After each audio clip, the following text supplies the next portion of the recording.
A very good morning and Jai Hind to one and all. Students, in our last class, we have studied how to solve equations by using balancing method. So, the balancing method was the first method to solve the simple equations. And today we are going to study about our next method, which is second method called transposition method. So, let's get started. As the name indicates, the name of the method is transposition method. Trans means transfer.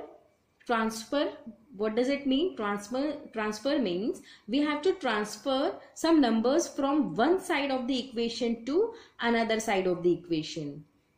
As we know that there are two sides in the equation, left hand side and right hand side. So in this method we will transfer numbers or variables from one side to another side, and position means we will change its position. Okay students, so before understanding this method, let us understand this. Suppose we all know we have in any equation we have LHS part and RHS part. Okay, there are two parts in the equation. Okay, LHS and RHS. So in transposition method, one thing you should keep in your mind that if we transfer a positive number to RHS, it will become negative. Okay, the sign will change. If we transfer a negative number to RHS, it will become positive. Okay, if we will transfer multiplication sign to the next side of the equation, it will become division sign. Okay, and if we will transfer division sign to RHS, it will become multiplication sign.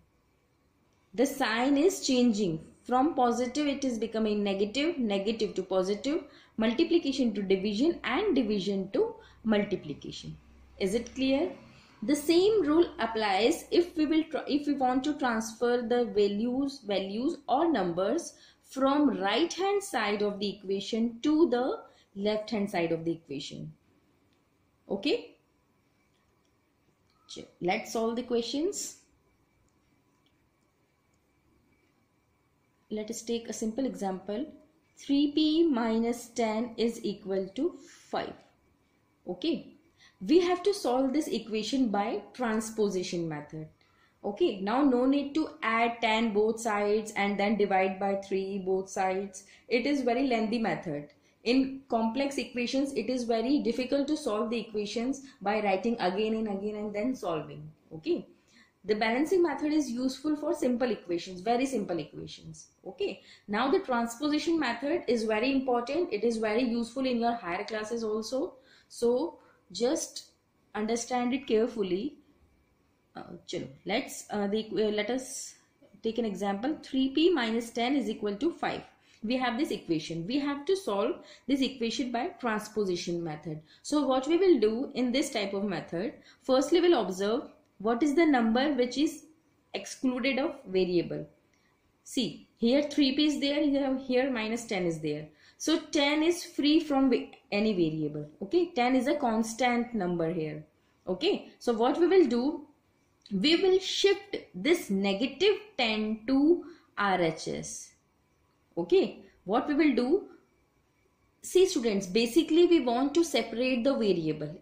In balancing method, we also did the same thing. We separated the variable from the number and then we have found out the value of that unknown variable. In this method also, we want to separate the variable.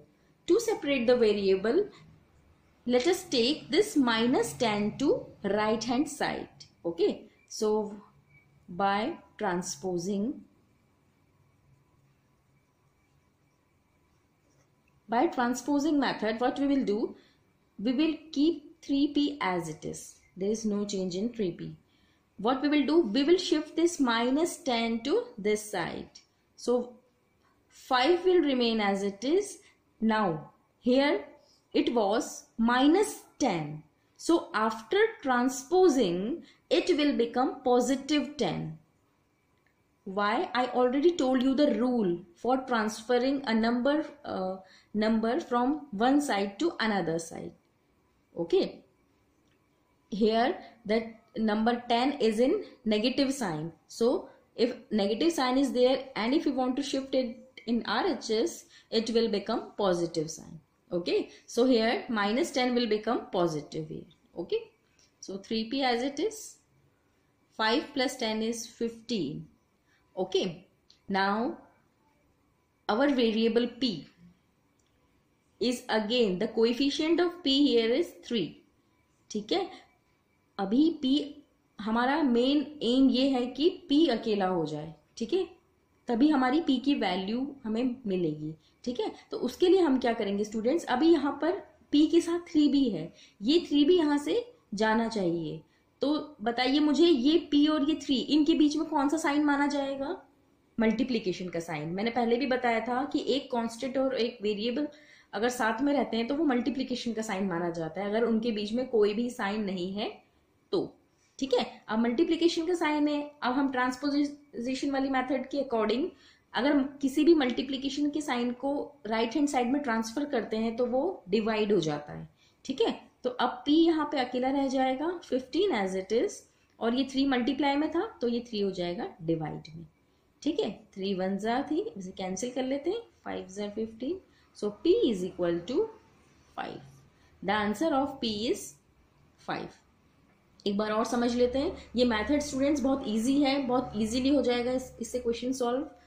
ठीक है, question था हमारे पास 3p - 10 is equal to 5. Okay, हमें यहाँ पे transposition method use करनी थी. ट्रांसपोजिशन मेथड में क्या होता है, सबसे पहले हम चाहते हैं कि हमारा जो वेरिएबल है वो सेपरेट हो जाए. सेपरेट करने के लिए हमें एक एक करके 1 बाय 1 हमें उसके साथ के जो नंबर है उसे हटाना होगा. ठीक है, अब हमने सबसे पहले ये देखा यहाँ पर वेरिएबल p है, यहाँ पर ये नंबर है. ठीक है, तो यहाँ पर -10 एक्स्ट्रा है, इसे यहाँ से जाना चाहिए तभी अकेला होगा. तो -10 अगर यहाँ से वहां हम पहुंचाएंगे तो वो पॉजिटिव बन जाएगा. ठीक है, क्योंकि ये ट्रांसपोजिशन का रूल होता है कि नेगेटिव नंबर पॉजिटिव बन जाता है.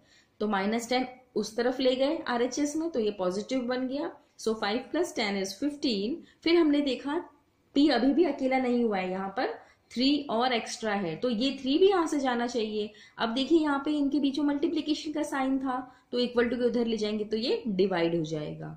सो इसे कैंसिल कर लिया हमने, आंसर आ गया हमारा p का 5. Is it clear? चलिए एक और क्वेश्चन करते हैं. 12p - 5 = 25. ठीक है, ये क्वेश्चन है हमारे पास. 12p - 5 = 25.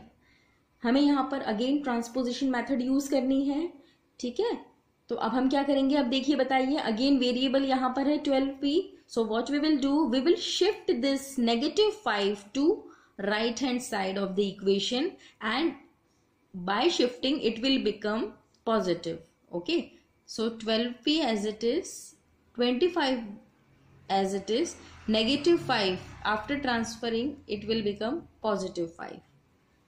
Okay, now 12p as it is, 25 plus 5 is 30. Again 12 and p are in multiplication, so by transposing it will become like this, 30 divided by 12. Okay, ये मल्टीप्लीकेशन वाली चीज डिवाइड में आ गई 30 के. ठीक है, अब इसे सॉल्व कर लेते हैं. 3 4 = 12.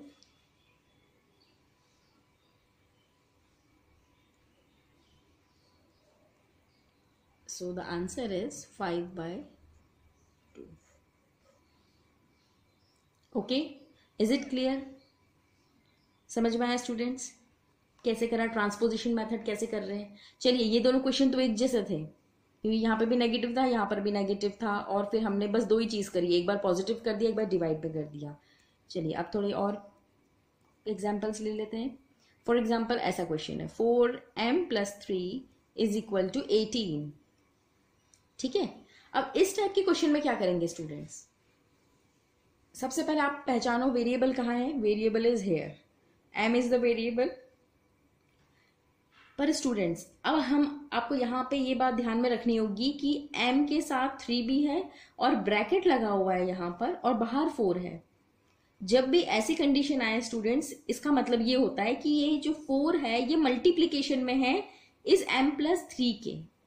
ठीक है, 4 मल्टीप्लीकेशन में। आपको डिस्ट्रीब्यूटिव प्रॉपर्टी याद होगी, आपने 6th क्लास में पढ़ी है या हमने अभी इंटीजर्स वाले चैप्टर में भी पढ़ी है कि 4 अगर ऐसे मल्टीप्लीकेशन में कोई भी नंबर होता है उसका मतलब ये होता है कि ये नंबर इससे भी मल्टीप्लाई होगा और ये नंबर इससे भी मल्टीप्लाई होगा। ठीक है, इसका मतलब यही होता है। यहाँ पर हम डिस्ट्रीब्यूटिव प्रॉपर्टी लगाएंगे तो कैसे होगा स्टूडेंट्स, 4 इंटू एम इज, पहले इस 4 को हम m से मल्टीप्लाई कर रहे हैं, फिर वापस इस 4 को 3 से मल्टीप्लाई कर रहे हैं। ठीक है, ये प्रोसीजर होती है सॉल्व करने की, आप डायरेक्ट सॉल्व नहीं करोगे। ठीक है, ऐसे ही सॉल्व करा जाएगा। तो हम कर लेते हैं, 4 को m से मल्टीप्लाई कर लीजिए, 4m आ जाएगा। 4 इंटू एम इज 4m, बीच में पॉजिटिव का साइन है तो पॉजिटिव यहां रहेगा। Now 4 into 3 is 12 equal to 18। Is it clear? यहां पर हमने मल्टीप्लाई पहले कर दिया। ठीक है, अब आप ये मत सोचिएगा कि यहां पर मैम ने 3 को 10 से क्यों नहीं मल्टीप्लाई किया था। यहां पर स्टूडेंट्स वो जो 3 था वो p का 3 था। ठीक है, वो जो 3 था वो p का कोएफिशिएंट था, उसका 10 से कुछ मतलब नहीं था। 10 सेपरेट नंबर था एक।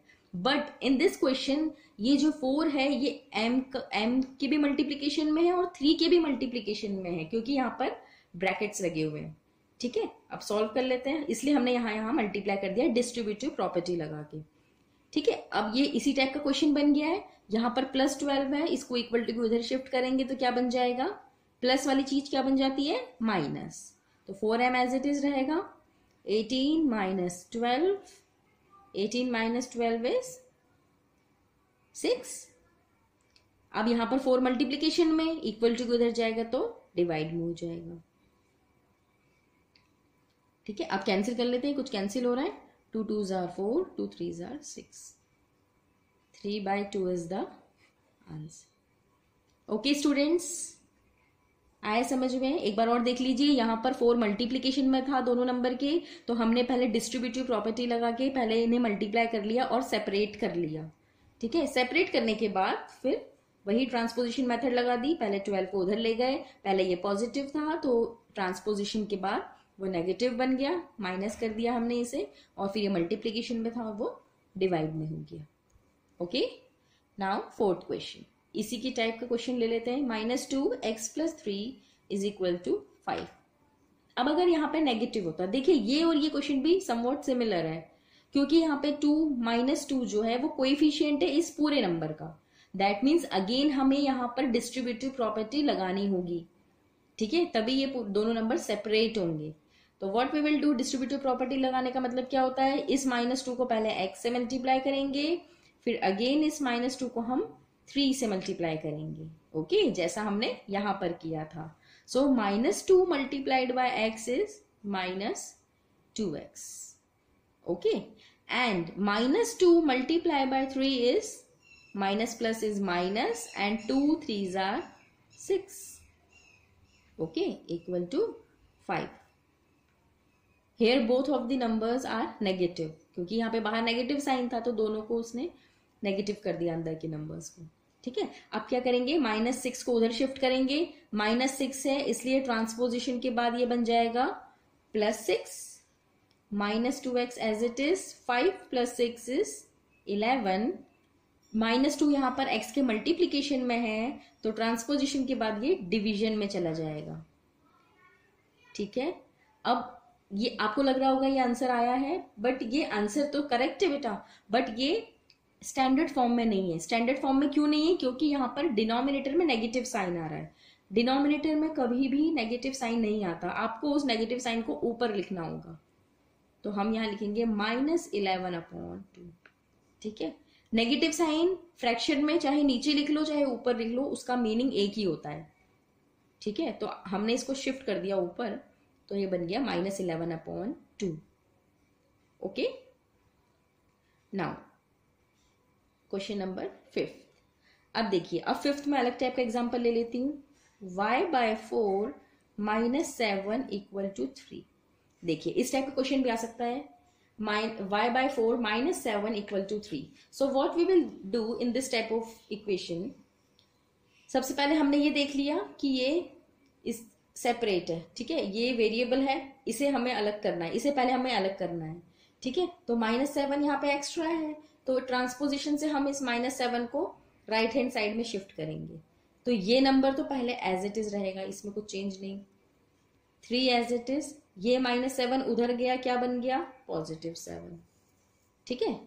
सो y by 4 equal to 3 + 7 is 10, ठीक है। अब हमें y की वैल्यू चाहिए। अब देखिए यहां पर 4 y के डिवाइड में है ना, यहां पर 4 y के डिवीजन में है, और रूल क्या बोलता है ट्रांसपोजिशन का कि अगर कोई नंबर डिवाइड में है तो अगर हम उसको इक्वल टू राइट उस तरफ ले जाना चाहते हैं या राइट हैंड साइड में ले जाना चाहते हैं, उसकी साइड चेंज करना चाहते हैं, तो डिवाइड वाली चीज मल्टीप्लाई में बन जाती है, कन्वर्ट हो जाती है, ठीक है। तो ये 4 मल्टीप्लीकेशन में चला जाएगा, तो y will remain here 10 multiplied by 4, so y equal to 40 is the answer, ठीक है। क्या किया हमने, इस सबसे पहले इस -7 को राइट हैंड साइड में शिफ्ट किया, दोनों ये पॉजिटिव बन गया, दोनों को ऐड करा, 10 आ गया, और ये डिवाइड में था तो मल्टीप्लाई में कन्वर्ट हो गया। Okay, is it clear? चलिए एक और क्वेश्चन कर लेते हैं। क्वेश्चन नंबर 6,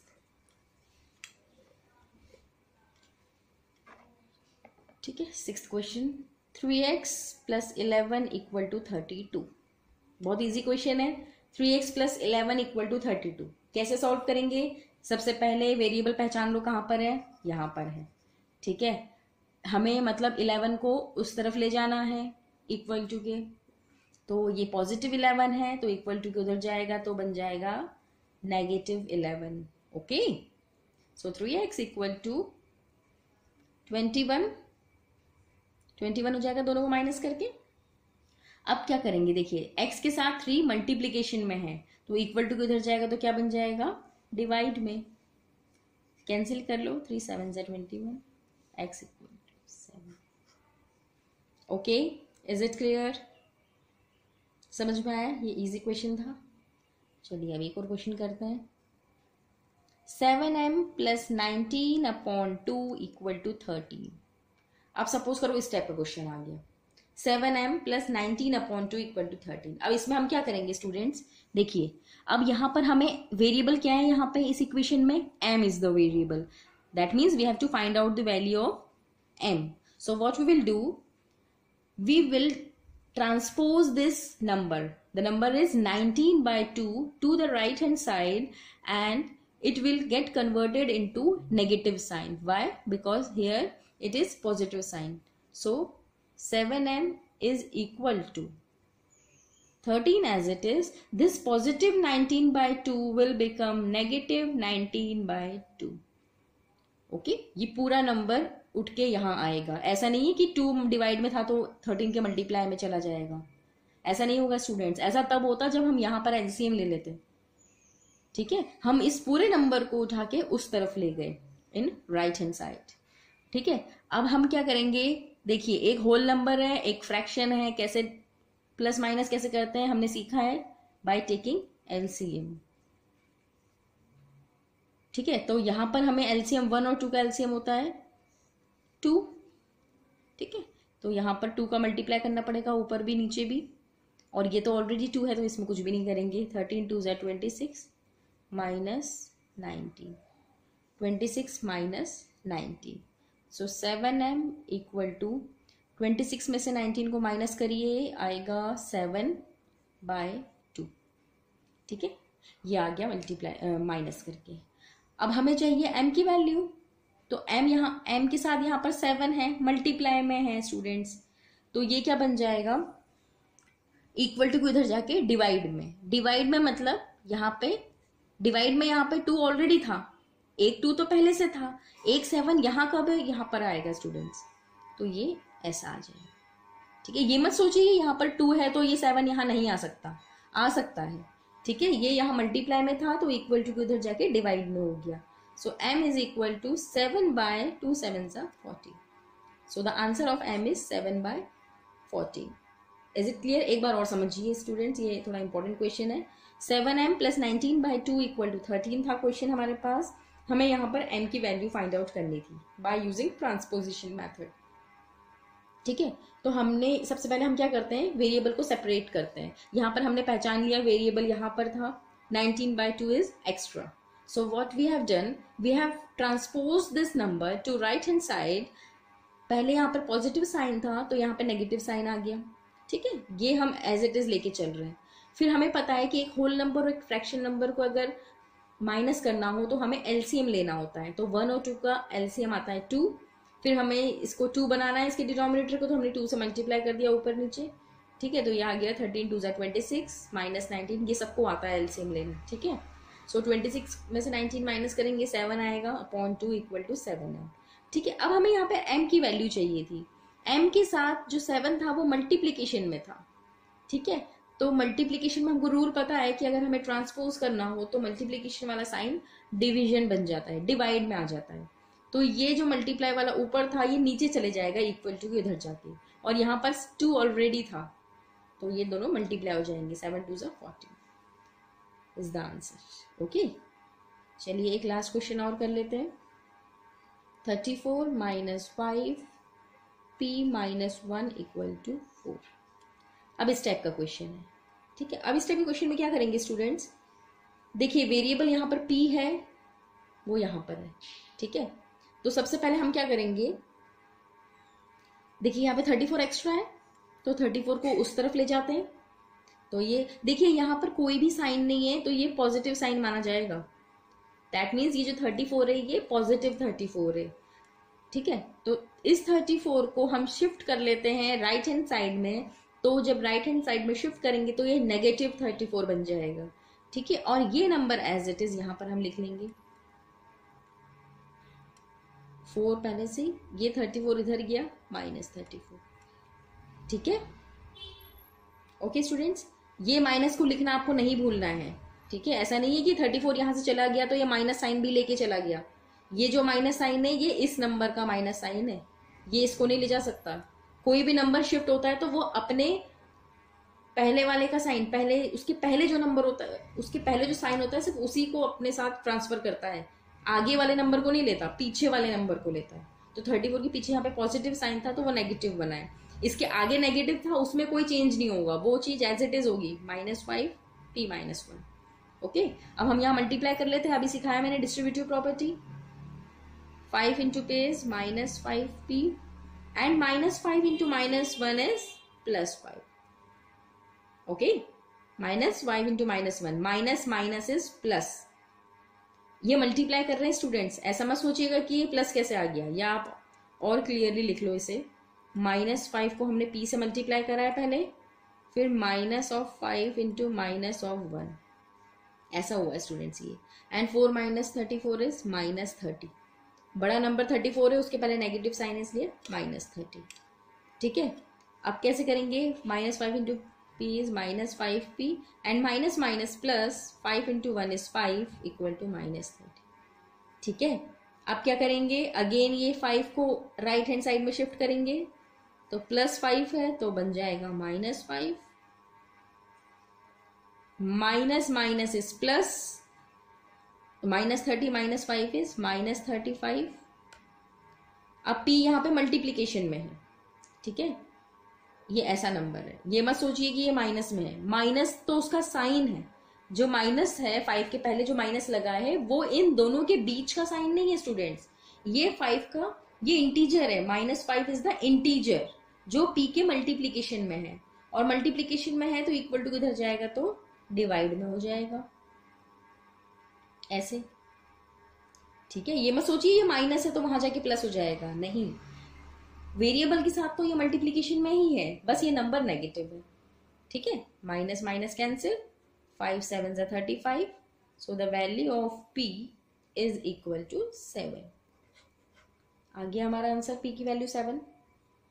ठीक है, हमने क्या किया एक बार और समझ लीजिए. सबसे पहले हमने इस इक्वेशन में सबसे पहले देखा ये 34 एक्स्ट्रा था, 34 को हम उस तरफ ले गए, पॉजिटिव माना जाएगा ये क्योंकि इसके पहले कुछ भी साइन नहीं था, तो ये नेगेटिव 34 यहाँ पर बन गया। बाकी चीजें एज इट इज लिख दी विथ साइन।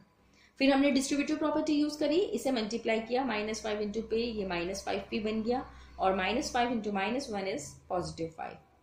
Okay, and 4 - 34 -30। ठीक है, फिर हमने क्या किया, इस 5 पॉजिटिव 5 को उधर ले गए, -5 हो गया, नेगेटिव नेगेटिव होता पॉजिटिव है पर साइन नेगेटिव का आता है। ठीक है, होगा प्लस पर साइन नेगेटिव का आएगा, -35। फिर -5 इंटू पी, ये दोनों के बीच में मल्टीप्लीकेशन का साइन था, डिवाइड में गया और आंसर आ गया p = 7 स्टूडेंट्स। ठीक है, समझ में आई ट्रांसपोजिशन मेथड? ओके, इस मेथड पे बेस्ड मैं क्वेश्चंस दे रही हूँ आज, आप इसे सॉल्व करिए। अगर आपको समझ में नहीं आता है तो मुझे बताइए, हम एक बार और इस मेथड को रिवाइज कर लेंगे, पर इस मेथड को समझना बहुत इंपॉर्टेंट है। ये मेथड पूरे मैथ्स में कहीं पर भी, चाहे आप ज्योमेट्री पढ़ रहे हो, चाहे आप फैक्टराइजेशन आगे आप पढ़ोगे चैप्टर्स, तो उसमें ये मेथड बहुत काम आने वाली है स्टूडेंट्स। इक्वेशन को सॉल्व करना बहुत इंपॉर्टेंट है for your higher classes also. तो आप इसे ध्यान से समझिए, क्वेश्चन सॉल्व करके देखिए। अगर नहीं आ रहे हैं तो जो मैंने क्वेश्चन आज दिए हैं वही क्वेश्चन का वही क्वेश्चंस को सॉल्व करते हुए एक वीडियो बना दूंगी मैं नेक्स्ट वाला। ठीक है, तो आप सॉल्व करके देखिए आपसे कितने होते हैं कितने नहीं होते हैं। ठीक है, जो नहीं हो रहे वो मुझे मार्क करके बताइए, फिर हम उसका एक अलग से वीडियो बनाएंगे और उसे वहां समझ लेंगे। Okay okay, that's all for today. Now in next class we'll solve some doubts and we'll solve the practice questions, the word problems of equations. Okay, thank you, have a good learning.